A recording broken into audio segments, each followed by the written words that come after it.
Ayer culminó con éxito la segunda etapa del traslado de pacientes desde el centro sanitario de la avenida de Campanar hasta la Nueva Fe. Un operativo de 40 ambulancias que se inició a las 8 de la mañana y culminó casi a las 4 de la tarde, permitió trasladar a 158 pacientes, 40 de ellos procedentes de las unidades de cuidados intensivos y reanimación.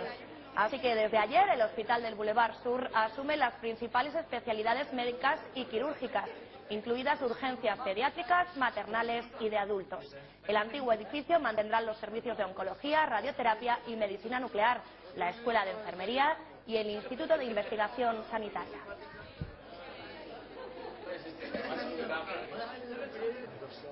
Se acaba de producir el traslado más importante que jamás se ha hecho de un hospital a otro en nuestro país, poniendo en marcha ya este nuevo edificio al servicio de la salud pública de todos los valencianos,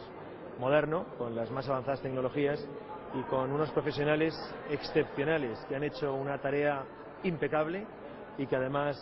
son profesionales de primer nivel en los que confiamos todos los días toda la salud de nuestros conciudadanos.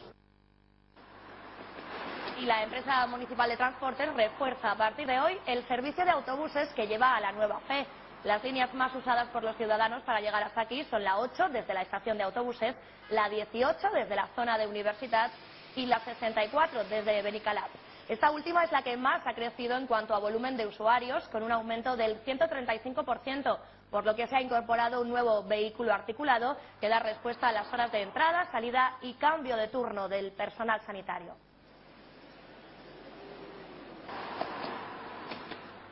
El grupo